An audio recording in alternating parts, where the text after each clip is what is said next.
Finally, for me, Carl Frampton on the weekend becoming a two-weight world champion. Do you have any sort of regrets in the way your situation with Carl was when he was with Matchroom? Not really, because that was a long time ago, you know. And despite people thinking that I sit at home with a voodoo doll of Carl Frampton and a needle, I completely respect and never really. I'm not like the kind of guy that sits there going, "Please don't win, please don't win." If you're good enough to go and win, fair play to you, and that's a fantastic win. And when you see the togetherness of the team, I know how that feels. So I have admiration for them rather than regret. I couldn't work in that environment. I wouldn't have been true to myself if I did. So therefore I can't have any regrets.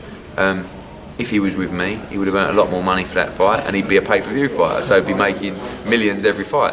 He's a very good fighter, and despite you know, Shane McGuigan likes to give me slide digs and call me a wanker behind my back and all sorts. He's an excellent trainer. Barry McGuigan is, you know, been a huge part of the journey, and I have admiration for that team.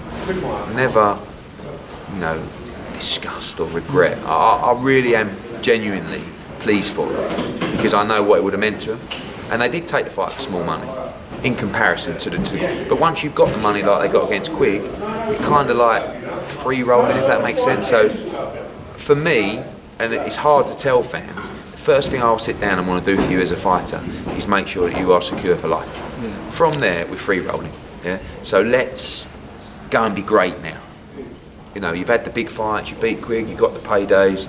Now let's go and be great. Well, the first step is go to America, move up a fight Santa Cruz. Done. Now, you know, I won't go too much into the contractual side, but you know, we're pushing for a rematch with Carl Frampton, and I think that's got to be next. Quick rematch. Yeah, and I would probably think they've got a rematch with Santa Cruz. He's talking Lee Selby as well. Yeah, but I mean, don't worry too much about what's said. Okay. I think I would be surprised if there wasn't a rematch called. Then you got the Lee Selby fight. So it's interesting times. You know, Quigg is desperate to fight Frampton again. You've got a Selby fight, but Frampton, by the way, is not going to fight till November, December. Lee Selby's boxed twice in 16 months, and he ain't got a date. He should have boxed 4 times, maybe 5 times in that period. So are you going to say to him, you now have to wait till December to fight, or do you want to fight Josh Warrington in October, November? You know, but there's all kinds of different. I mean, if I was Santa Cruz now, and don't forget they've got the same advisor, I will be saying, right, what's the date for the rematch? Right, you just had the fight of the year out of me. I've lost my belt. It's a voluntary defence. Right, where's the rematch? Can't be in Belfast because it's a winter fight. Let's do it in LA. No, well, the compromise is actually do it in New York again. Let's this time open the top tier at the Barclays Centre, because you have to realise this is a great fight, a big fight.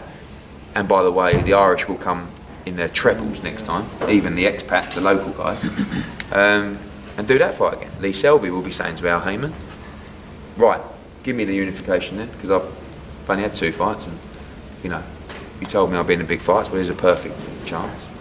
You know, I mean, people come to me and say that's a huge pay-per-view fight. It's not. You know, Quigg against Frampton, which was the biggest fight either guy could be involved with by a mile, did disappointing numbers. Right? It wasn't a flop, but it did. Better or worse than value? Worse. Yeah. Quite, but that did good numbers. I mean, but they also had a big card. But so Frampton against Selby is definitely not a Sky pay-per-view fight. But there are 3 or 4 broadcasters right now who are planning to do pay-per-view boxing.